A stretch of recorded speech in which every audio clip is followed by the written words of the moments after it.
Do you guys see yourself as an emerging trend in development?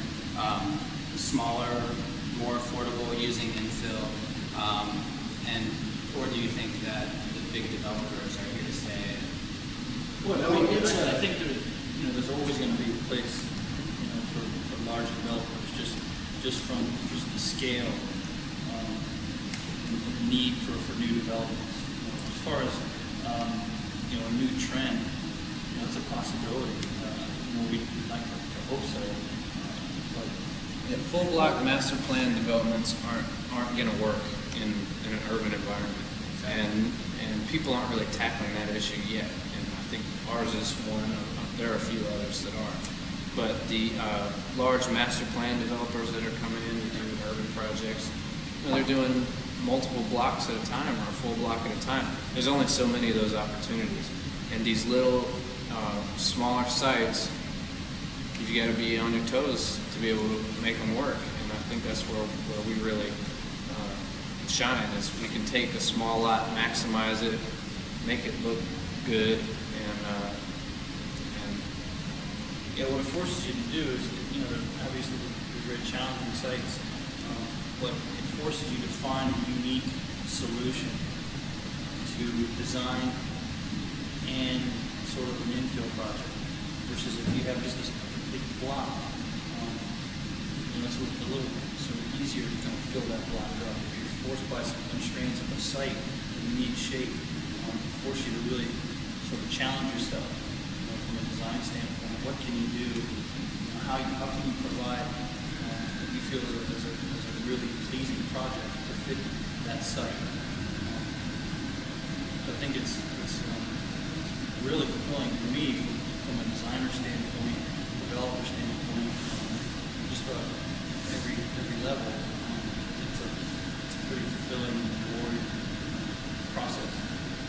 Also, another good challenge is the zoning codes and municipalities.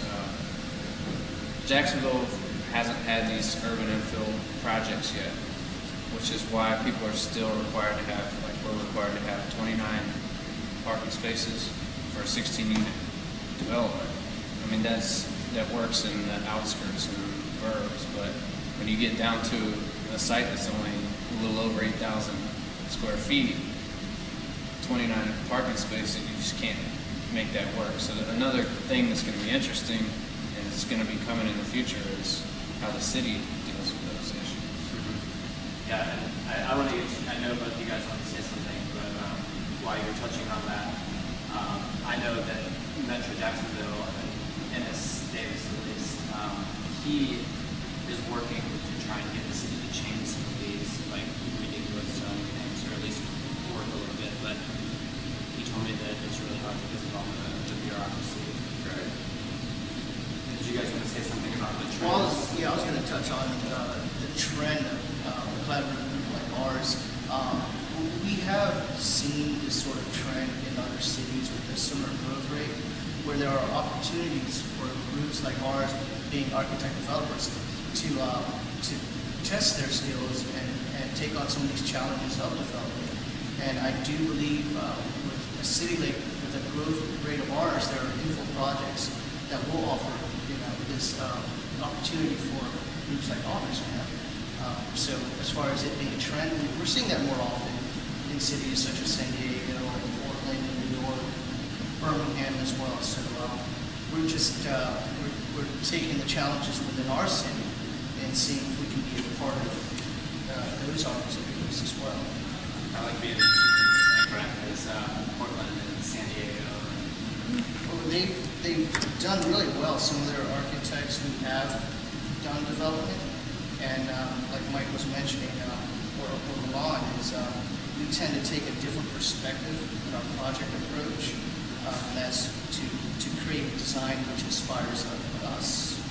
So, and that's our goal. I really think that it's going to be good for downtown if you have more big developers and more small developers.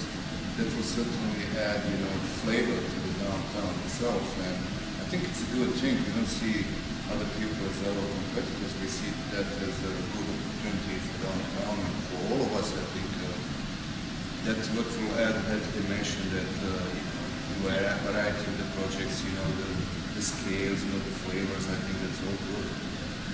I read that in one of the articles that was written about this project that you guys were looking for something that was challenging and a place that was neglected. Do you see, have you targeted any other places? Because I mean, there are plenty around downtown. I know you guys probably have your mind focused on what's at hand, but are you looking beyond this? Do you maybe have some other areas in sight? Yeah, I think we're definitely going into this with the idea that it's going to be a continuing process. This is obviously our first project, but we definitely want to continue and do more projects like this. Your statement is correct. We're pretty focused on this project right now, but we also see the opportunities that is throughout downtown Jacksonville. So there's plenty of opportunities out there. As far as really focusing in on another one of those right now, I don't think that we have something primarily in mind, but there's definitely going to be more to come. Okay. Before I wrap up, I just want to touch on the furniture design aspect and the dragon thing. So maybe you guys can get on that real quick. Jose, it'd be good to talk about the furniture design. Okay. Well, we're just, right now, we're always sketching. It's a continual process for us. Each time we work on a building or interior design, we're often inspired on types of furniture that may work well in that space.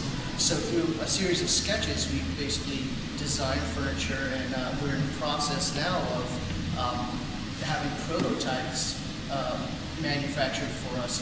And so we'll see where that takes us in the near future. And the dragon thing? I don't know how much of that I can release.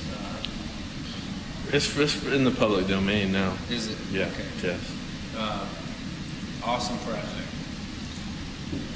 Adam Street Dragons. That's all you can say. Okay. No, I'm just. It's a graphic design project we're doing. Yeah. Hey, you're doing a poster.